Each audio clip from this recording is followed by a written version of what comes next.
whistle.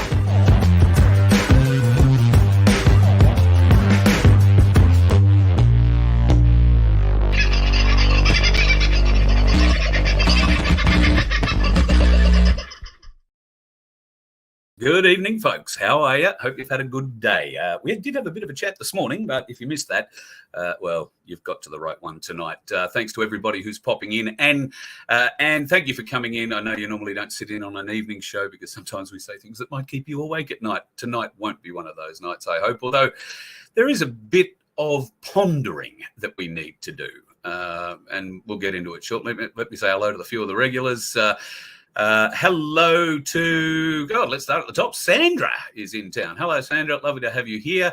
Did I watch Ricardo and Jaco? No, I haven't had time yet, Sandra, not to do that one. Hello, Melissa. She's in town. She's saying good day to everybody. Kate's back.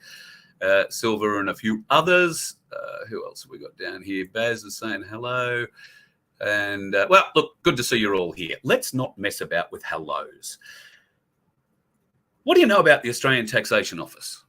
I had a very interesting number of documents sent to me a few days ago, and those documents indicated some very strange things about the Australian Taxation Office. Now, me and the tax office have an interesting relationship. They know all about me and I know nothing about them.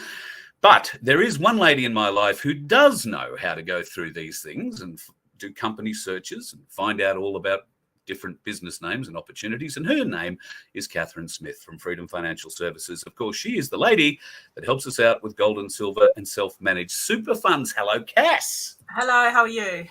I'm excited to have you on tonight. It is a pretty weird sort of a thing that I sent through to you. I'm just writing down a big note to myself to remember we've got to talk about the Perth Mint. I've been sent some details of the Australian Taxation Department, and I thought, well, who better to check their bona fides than you? So I sent them all off to you. You got back to me a day or two ago and said, wow, this is a bit interesting. So if I bring up the first document, do you want to start talking us through what you found? Yeah. Bring it up. That'd be great.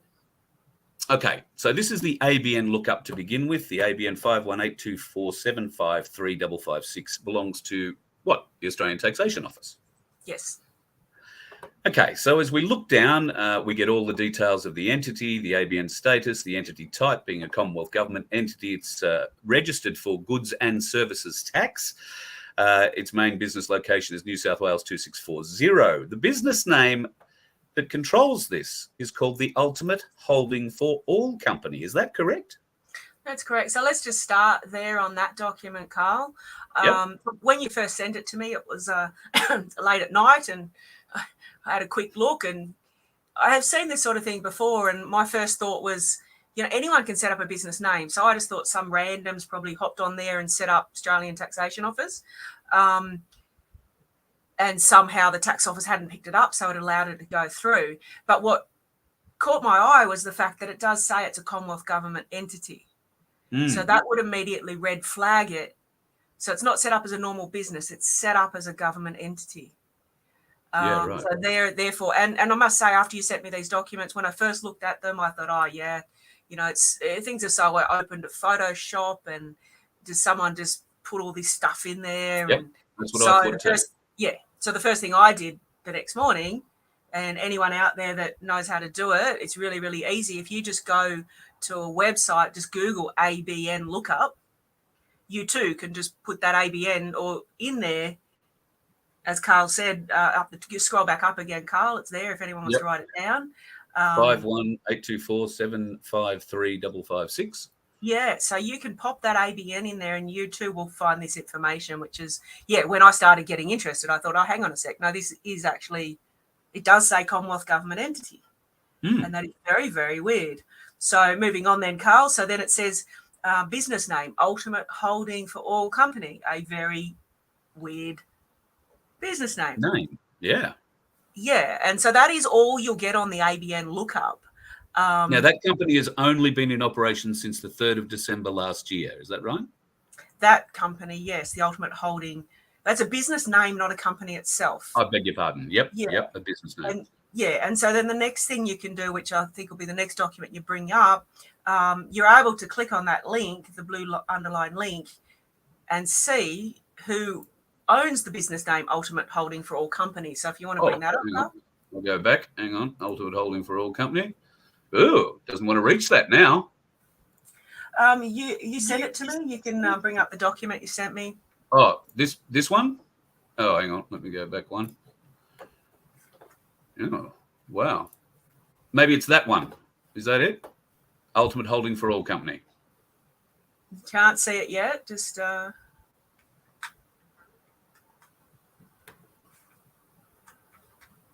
You can't see that yet?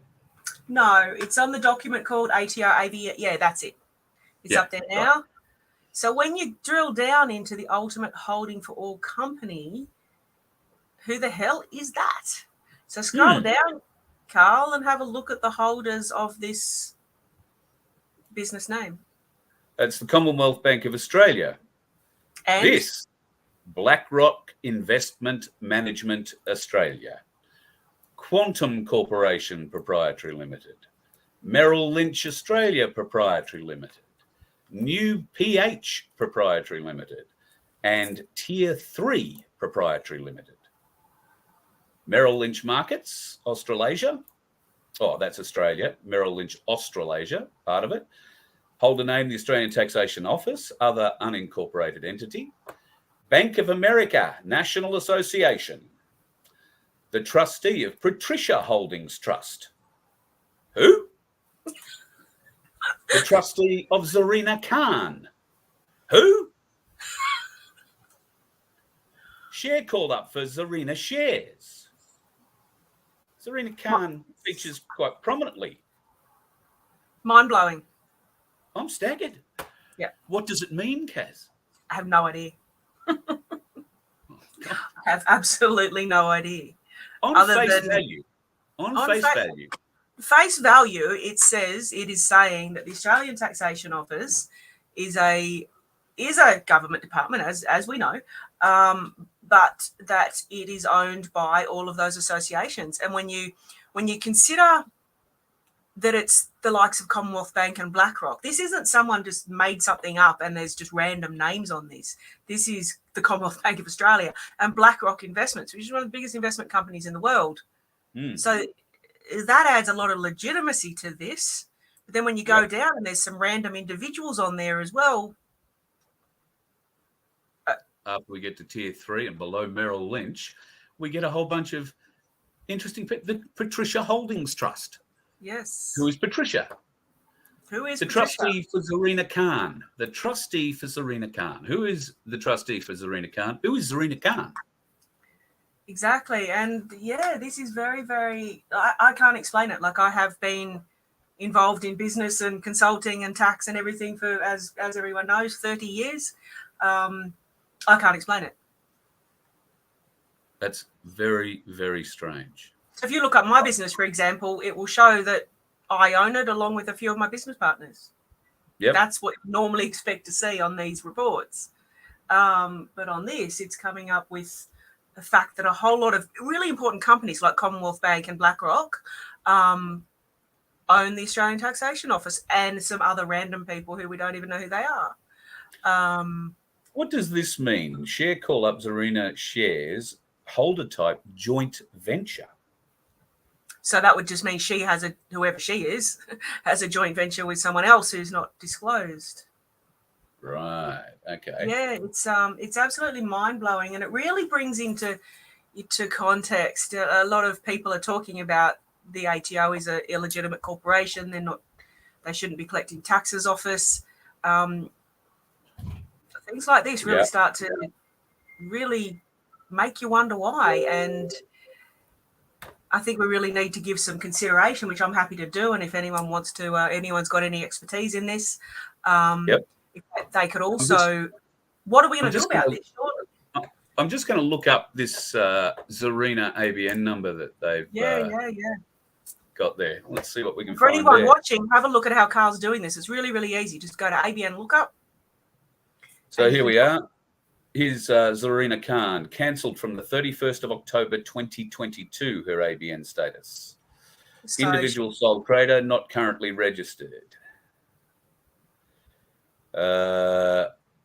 We have some interesting names associated with it. Zarina Khan. you've got a bit of a delay, Carl. It hasn't come up yet, but Oh, okay. I'm sorry. That's Telstra for you. So look, reading through it, I am seeing Amin Khan, A to Z K and Co Consultancy, and something that is simply just a number. Have you got that vision through yet? Yeah, you can see that through. I can bring it up on my own screens up here as well. So yeah. Just the more you dig down, the more the mystery gets more mysterious. Yeah, and it won't let me reach some of the things on the site that you can like to drill into who Zarina Khan is. Nothing there, for instance. So last updated 5th of December last year. So I guess one way forward would be to do a freedom of information request to the tax department to ask, what is this ABN and why is the Australian Taxation Office owned by a whole lot of random individuals? Would you like to see the place that it's registered to? Yeah, bring that up. The client, I'm sure the viewers will be interested in that as well. Okay, so I don't know if you can see in there on your pictures, folks, but where that little patch, that square is there, that says Rejuvenate with an 8 at the end. Rejuvenate Cryotherapy. Now that is at 633 Centre Road in East Bentley at the registered address. Now, registered address is level 3. So that'll make the top floor up here the registered address for the Australian Taxation Department. Anybody got any ideas on that? Anybody at all? Is where you've got the picture, does it have a level 3 or does it just go up to that brown bit? Well, well, I would call that level 2, ground 1 and 2. But I cannot find another 633 on Centre Road in Bentley East, Bentley West, or anywhere else in Bentley for that matter. So that has to be the address, 633. But I see no. And interestingly, let me bring this one up for you. I'll have to stop sharing that screen for a minute and bring up another one. Where are we?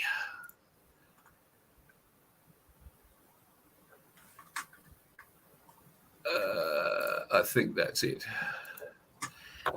All right. So this is the document for 203. That's Unit 203, 633 Centre Road, Bentley East. Now, it's currently off market, enjoying peaceful and tranquil at the rear of this quality property. Listen to how this is written, folks. Enjoying peaceful and tranquil at rear of this quality property, situated on level 3 with northern aspect, providing sunshines all day from the spacious balcony. So you'll get sunshine all day from the spacious balcony, apparently, and abundant natural light into the open living plan, dining and kitchen area. Designed with you in mind, the open plan living spaces of formal lounge and dining enable you to personalize the configuration based on your preferred usage options. These are enhanced by timber floors, etc., etc., etc. The bit for me that gets a bit interesting is you have secure off-street parking for one vehicle, a stacker. That's a vehicle stacker. That building doesn't have a vehicle stacker in it.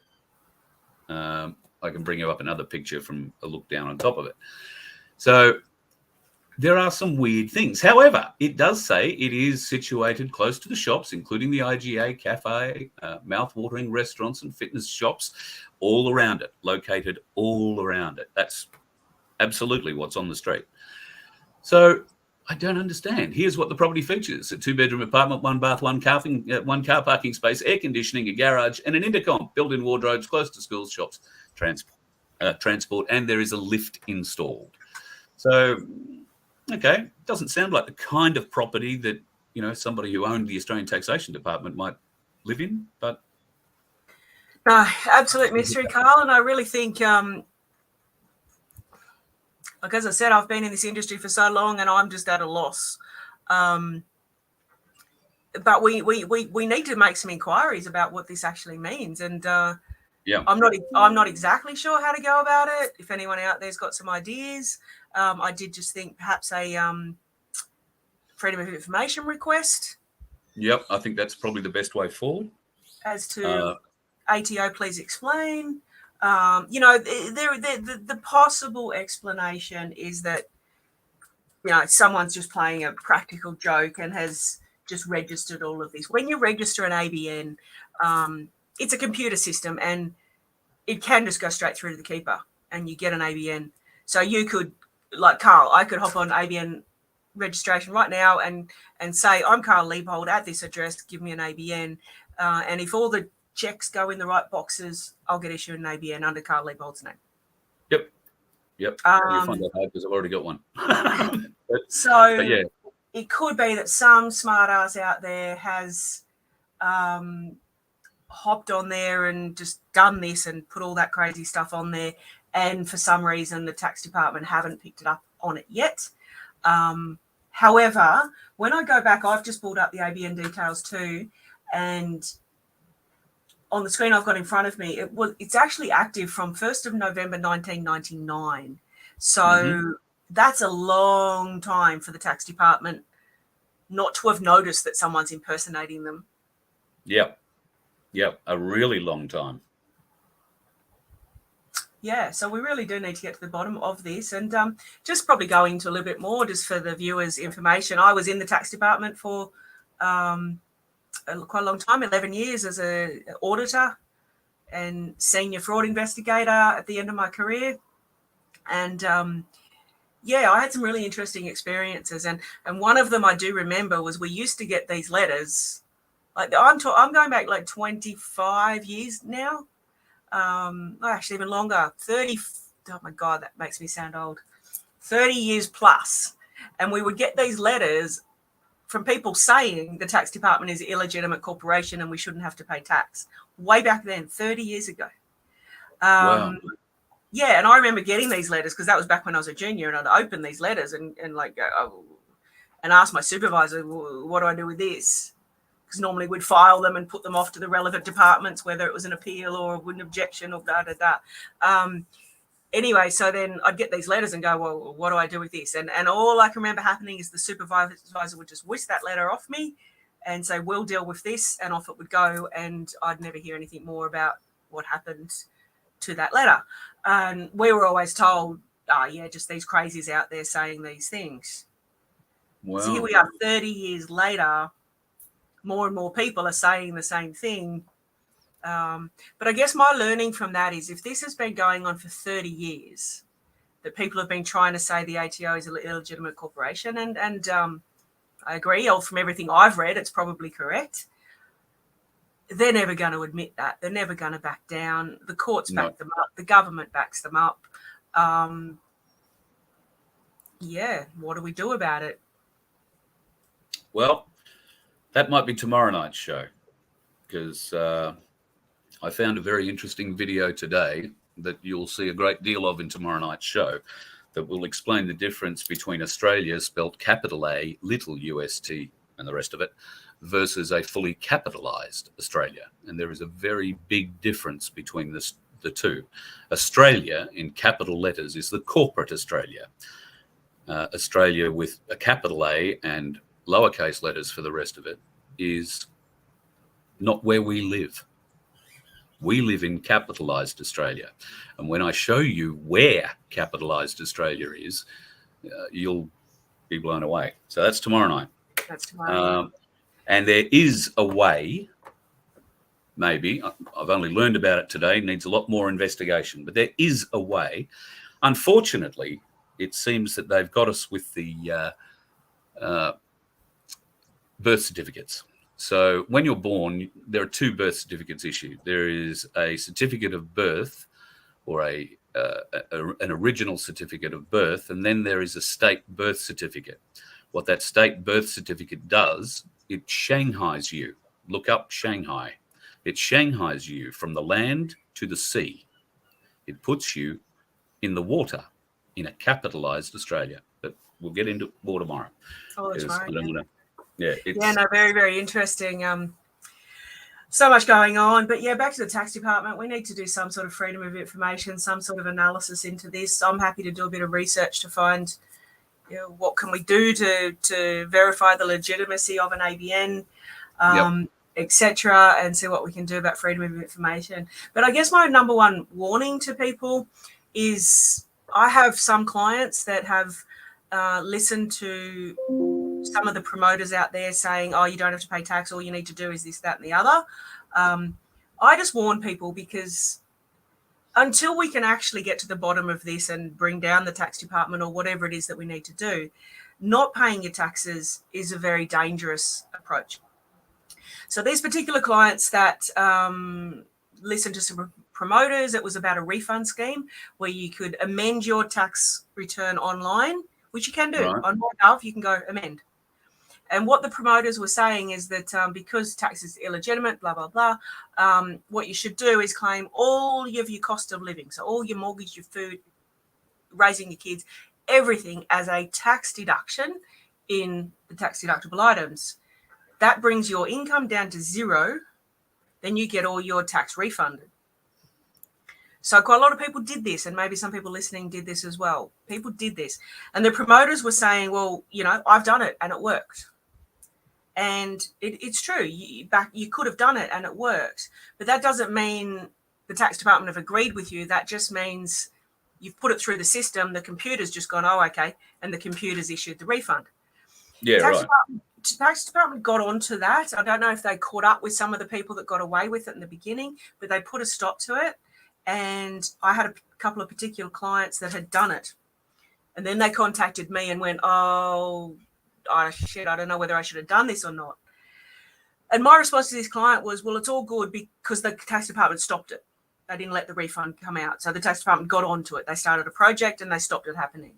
So I said to the client, I said, oh, well, it's actually great that they've stopped it, because they've stopped it, you can't get penalized because you haven't actually got anything. You haven't ripped anybody off. You haven't committed fraud. You haven't done anything because you haven't got the refund.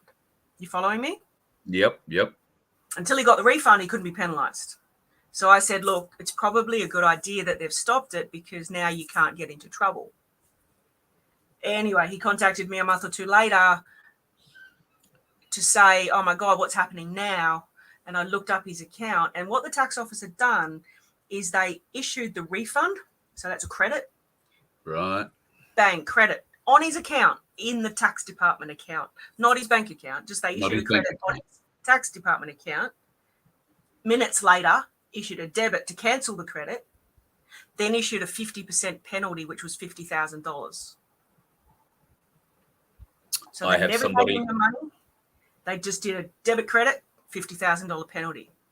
And they I have someone who's contacted me with the same issue today or yesterday, $60,000 and a $45,000 payment that was due today.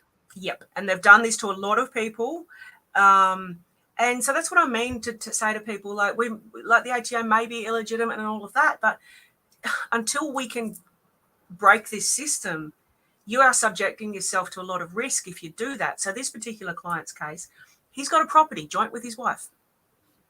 He's now shitting himself because the tax department are sent it to debt collection. Debt collectors are coming after him. If it goes all the way, they will bankrupt him. They will take the house. So yes, we can stand there screaming to the top of our lungs, the ATO is illegitimate, I shouldn't have to pay it. But in the meantime, you're going to lose your house. Yep. You might be fighting this report 5 years down the track. Yeah, from the back seat of your car, because they've already taken your house.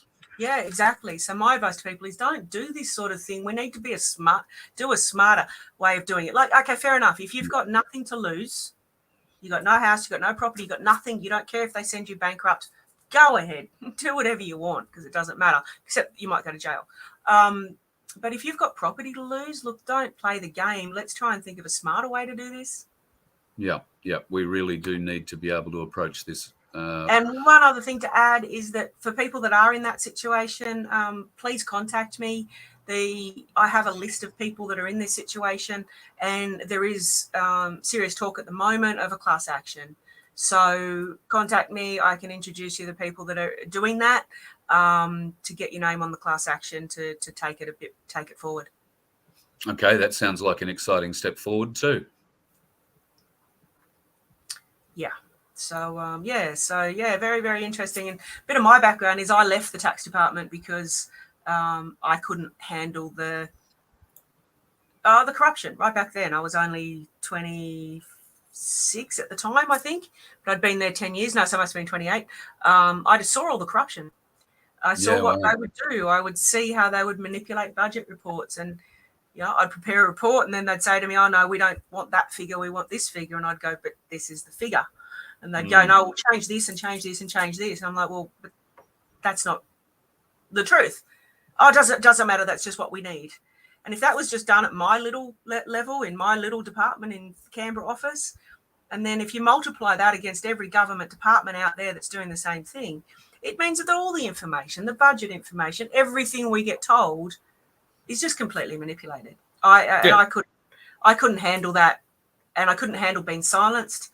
I found out quite a few things and brought it to my supervisor's attention. I was immediately shut down and told that if I mentioned another word of it, I would be immediately dismissed and prosecuted and lose all my super and blah, blah, blah. So I shut up. Yeah, they wanted you really shut up, didn't they? But in the end, I had to leave because I wasn't, even back then, I just wasn't the sort of person that could just sit down and shut up and put up. I'm staggered. All right. I think we've probably exhausted the info on that tonight. I don't know that we can go much further. I think you're right. We need to put together a Freedom of Information request and try and get to the bottom of who the hold all ultimate company is. Some other interesting news broke over the weekend regarding the Perth Mint, some $9 billion worth of issue. Now, we should point out right from the outset that the Perth Mint has done nothing illegal. Nothing illegal.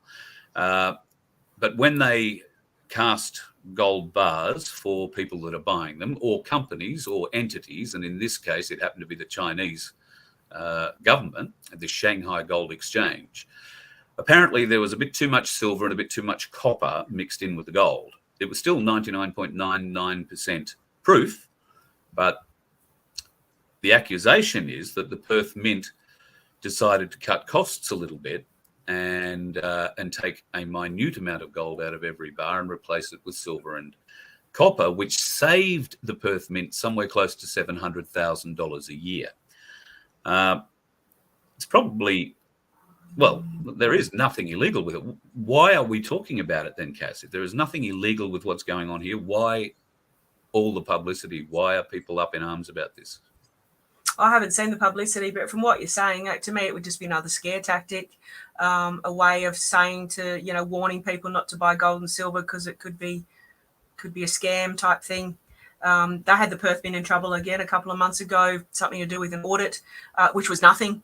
But once again, the news media's got wind of it and started publicising it. I think it's just a way of scaring people about not buying gold and silver, because I think it's happening more and more and more and more. And probably the people who are interested in the share market, well, the BlackRocks and all of that, are probably starting to get a little bit concerned about the amount of people pulling their money out of the share market in favour of gold and silver. Yeah, the banking system is suffering because there isn't the liquidity in it there once was. People have taken their money out and put it into the hard stuff, gold and silver. Have you seen a slowdown in your self-managed super fund business? Is it picking up? No, it's still the same. And before we get onto that, I once again, and I don't think I've spoken to you since this happened, but I got my bank account frozen again. Oh no. Yeah, and I was just doing a transaction to the gold dealer. So ABC Bullion in Sydney, it's one of the biggest gold dealers in Australia. It's been around for 20 odd years. I do a transaction to them, frozen. Wow. Any reason or excuse? I sat on the phone to the CBA Commonwealth Bank for an hour. Actually, I got hung up on after the first 30 minutes. I had to ring back, sat on there for an hour, finally got through to them, and they said, no, you have to go to the branch and identify yourself. And I'm like, I'm in the middle of work. I've got clients all day, and I need this transaction done by close of business because I need to go to Sydney and get the product. They didn't care. I had to take the rest of the day off, cancel all my appointments, go to the branch. I got there about 3 o'clock, and they said to me, oh, well, the branch closes at 4. We can't be sure we can see you before then. And I just went, well, do what you do, but I'm not leaving this bank until you've Yeah. unfrozen my money. And yep, they closed the doors at 4, and I just sat there. And I went, I'm not going anywhere. I was texting my friends to go, probably going to get arrested tonight because I'm not leaving this bank. About 5:30, I just kept staying there. No, I'm not leaving the bank. They finally unfroze my account, and then I said, okay, now close it. Transfer the money to a bank account, close my accounts. I'm done with Commonwealth Bank. And I've heard that more and more and more and more. Commonwealth Bank are stopping any transactions to gold dealers. Wow. And then a couple of nights ago, I've been booking a trip to Mexico and started using the credit card to book the flights. Card frozen. So I was booking some more flights, used a different card frozen. Started booking more flights, card frozen. I basically, lucky I've got a lot of credit cards, I had to use like 5 different credit cards just to get the trip booked, because every time I started booking things, it got frozen. So they really are cracking down and making it more and more and more difficult to move money. Yeah, and move yourself by the sound of it.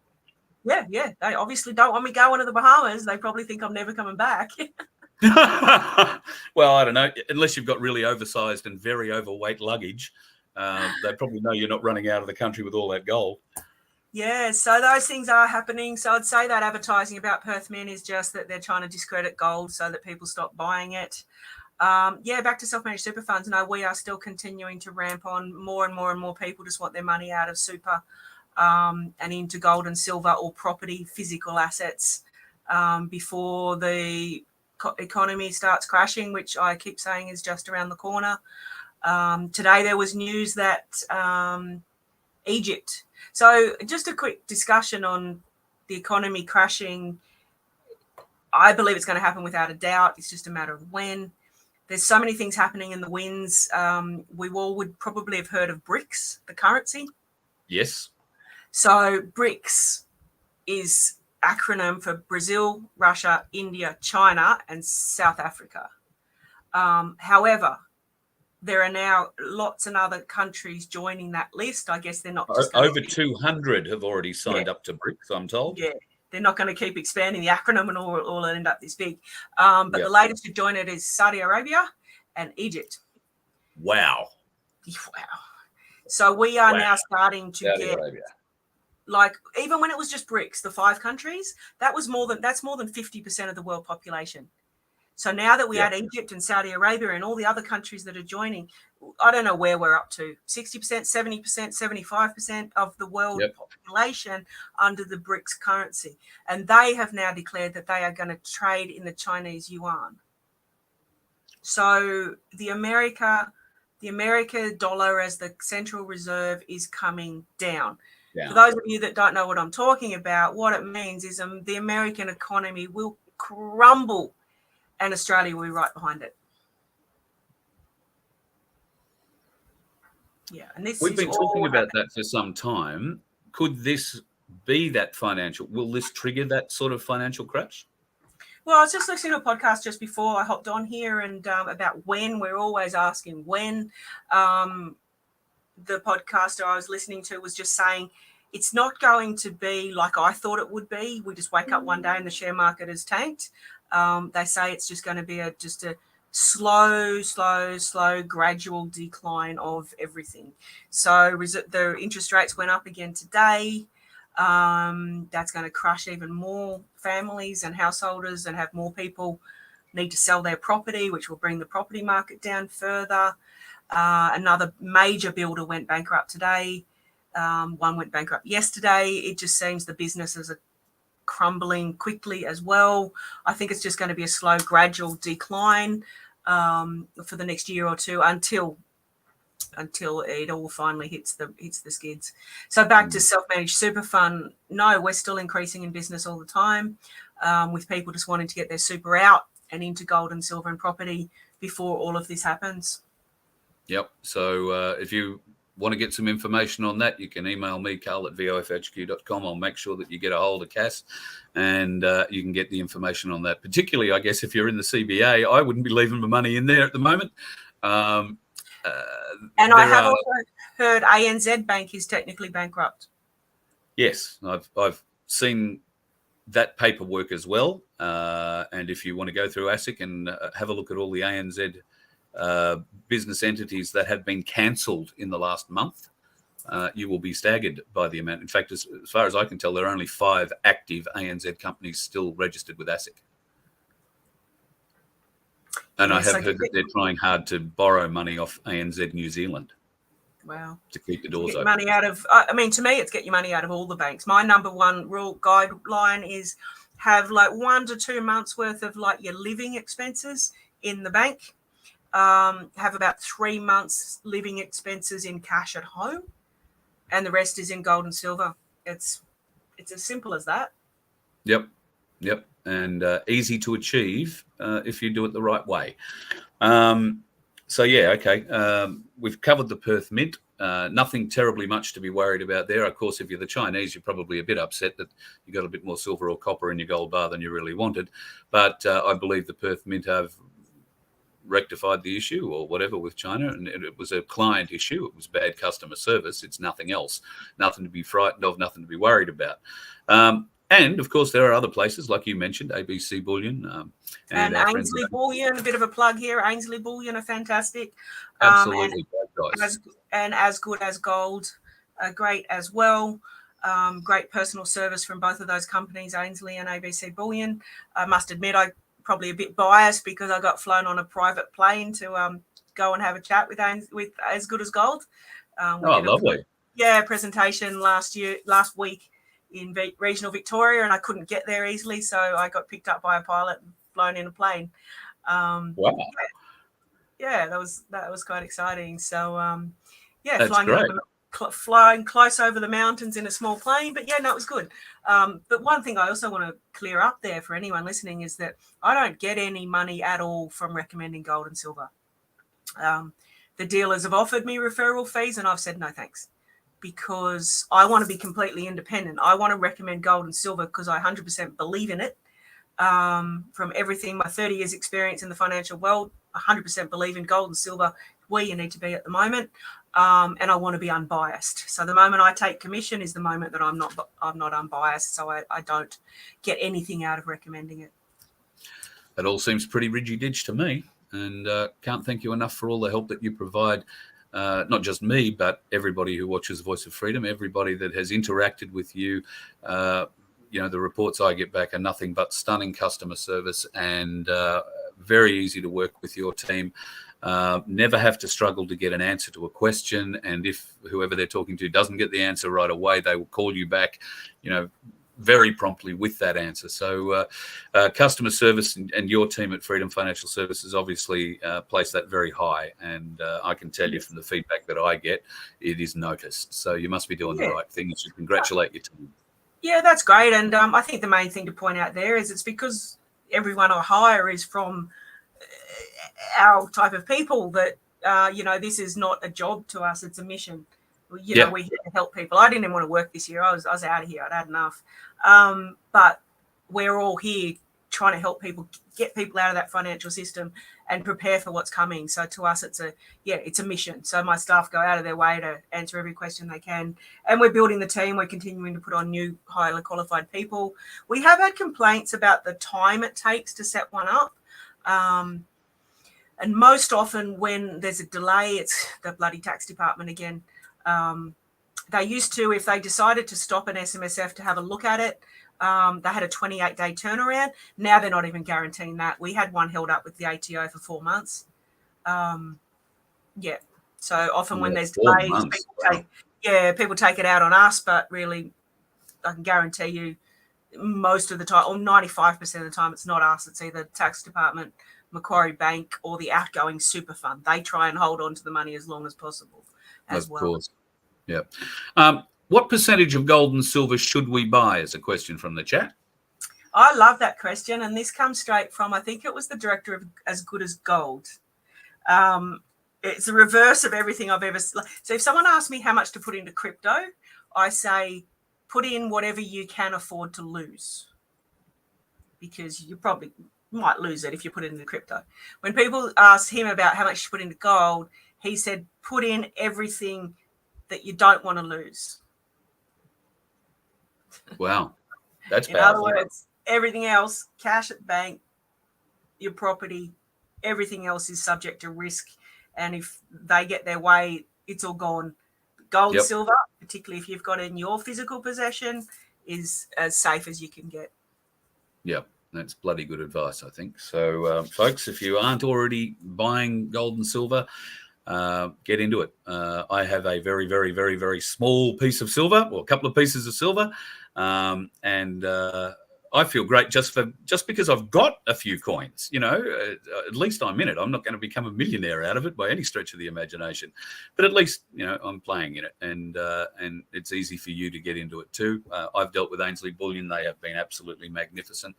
I've been in and been through the system, embarrassingly, for a very small amount of coins, but very simple to do, great people to work with. And obviously, Cass, you've worked with all of them around the country, and you haven't had any problems with any gold dealers. So take your choice, folks. And no, I'm not getting paid by any gold or bullion dealers to push gold or silver towards you either. So probably one a bit word of warning there is, like, I do deal with Ainsley Bullion, As Good as Gold, ABC Bullion for Sydney siders, Gold Bullion Australia, and the Gold Coast. They're the four I've dealt with. There are probably others that are okay as well, no doubt. Someone asked me the other day about a bullion company that had just popped up, Tasmanian Bullion. I know nothing about them.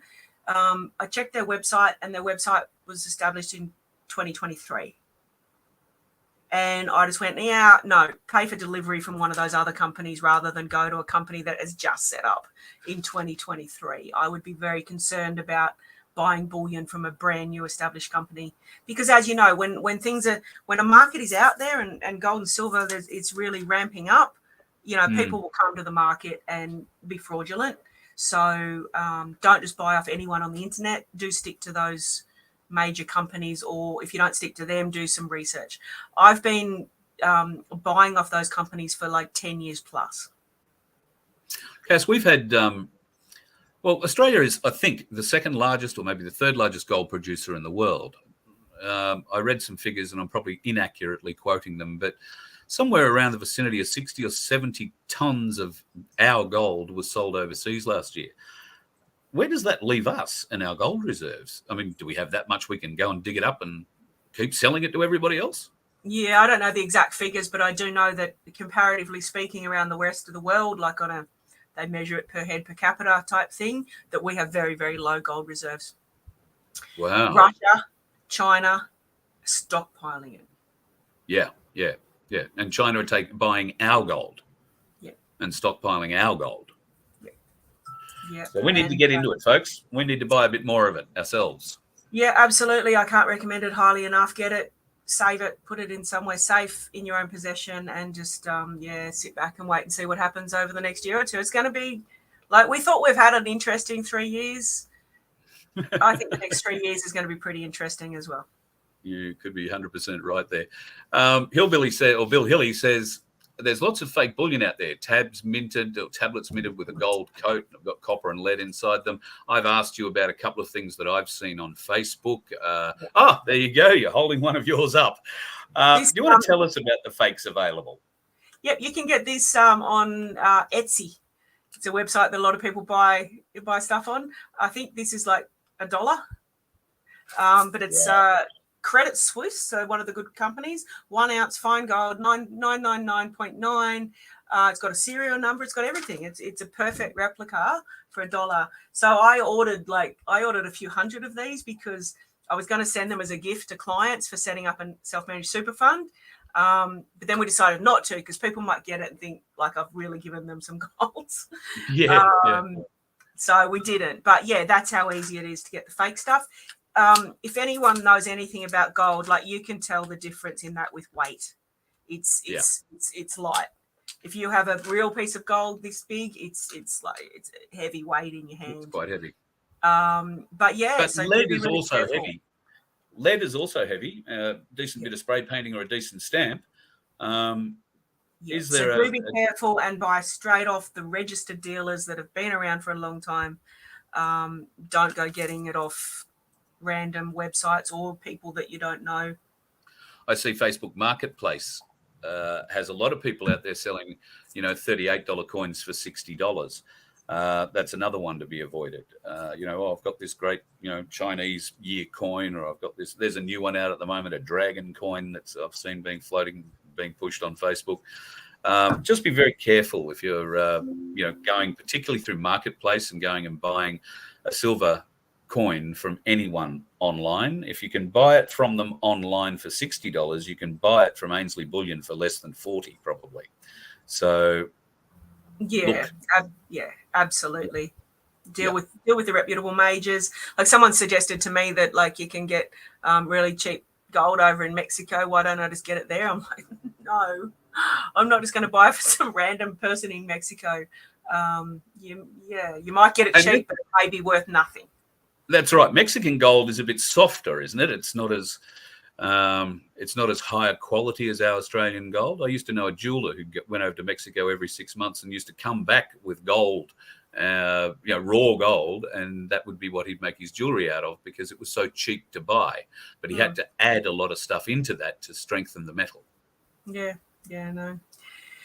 Anyway, stick to the majors and definitely, get involved in it and get going because I don't know how long we've got left, but yeah. All right. Cass, thanks for joining us tonight. Don't say when, but are you planning on heading off to Mexico? Did you get the trip actually sorted? Yeah, we're going in April now, 1st of April, so hopefully that doesn't cause me a bad joke.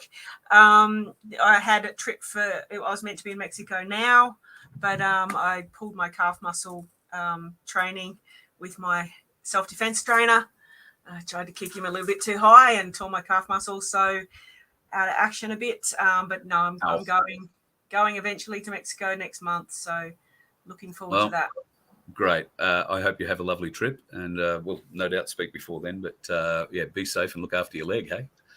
Yeah, so just recapping on tonight. So anyone that's got that issue with tax department, please contact Carl and he'll put you in touch with me for the class action.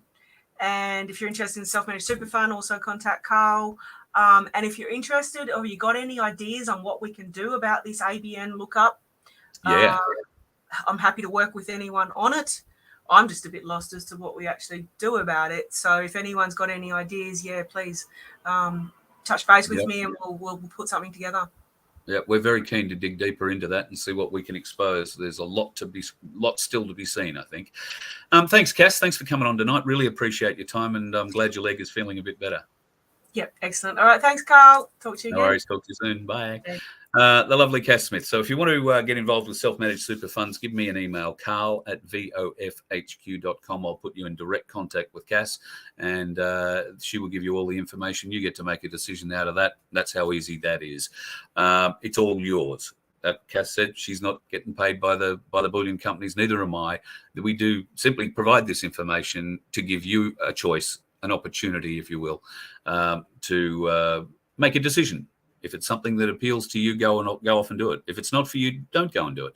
If you can't afford gold, buy silver. Silver is where the money is, apparently, in the future. The price of silver has been artificially manipulated and been compressed very, very strongly. Same for the price of gold.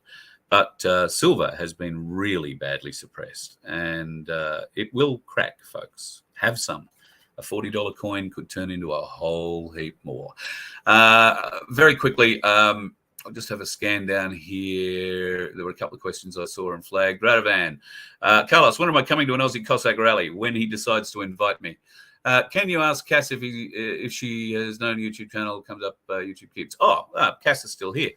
Do you know that when people go to view your YouTube channel, it comes up as YouTube Kids, so they can't send you any questions regarding your video? No. They did that to mine about 6 months ago, my channels. They changed it to kids only. And particularly if you try and subscribe to Num2K or any of the other ones, Num2K in particular, you'll get a message that says, it's a children's channel, you can't subscribe, or we can't contact it to subscribe at the moment, or there's a fault, we can't get to it. Every reason on the earth you can't subscribe to my channel. If you haven't already, please do, folks. I like to say that just to make them work a bit harder. Sure. But yeah, thanks for that. I'll get someone who knows more about IT than me to have a look into that and see what we can work out. Thanks. Well, thank Gabby for that one. She came up with that one. I did say around what's this one here, Veronica? I did say around about a week ago that NAB is going to be gold backed. All I said was NAB is ISO 20022 compliant. So what that means going forward, who the hell knows? And I think that's about that. Oh, Michael Delaney. So I get the gold. No, I don't get gold. I don't have any gold. Gold is far too expensive for me to afford. The only silver I have is what people have given me and the 2 coins I've actually afforded to purchase. So just be clear. No gold, not here. Gold. So yeah. Michael, you just jump on the bullion websites. Ainsley Bullion, As Good as Gold, ABC Bullion. Hop on there. You place an order, go pick it up. It's as easy as that. Like, people think it's really difficult. It's not. It's internet shopping. You place the order, pay for it, pick it up. Even better still, if you're only buying a small amount, under $5,000, you can just rock up at the dealers, Google their address, rock up, $5,000 cash, get it off the record. No government record of what you've actually bought. You just walk in and buy it. It's just like buying anything else. It's really, really simple. Pair of shoes off the shelf. It's that easy. Yeah. All right. I'll say goodbye again. Have a lovely night. Bye. There you Cass Smith from Canberra. That's where Freedom Financial Services is located, but you can get it by contacting me, carl@vofhq.com. Thanks, folks. It's been an interesting night, and I can tell you tomorrow night we might have the B-side to all of this. I'll keep going through the video that I've discovered today. I will post the link to that video in tomorrow night's show. I urge you all to watch it, but I will have some chunks of it to play in tomorrow night's show. It'll blow you away, quite seriously. Stay off the road, folks. Plenty of dickheads out there. You let one ant stand up to us, then they all might stand up. Those puny little ants outnumber us 100 to 1. And if they ever figure that out, there goes our way of life. It's not about food. It's about keeping those ants in line. That's why we're going back. Does anybody else want to stay? Let's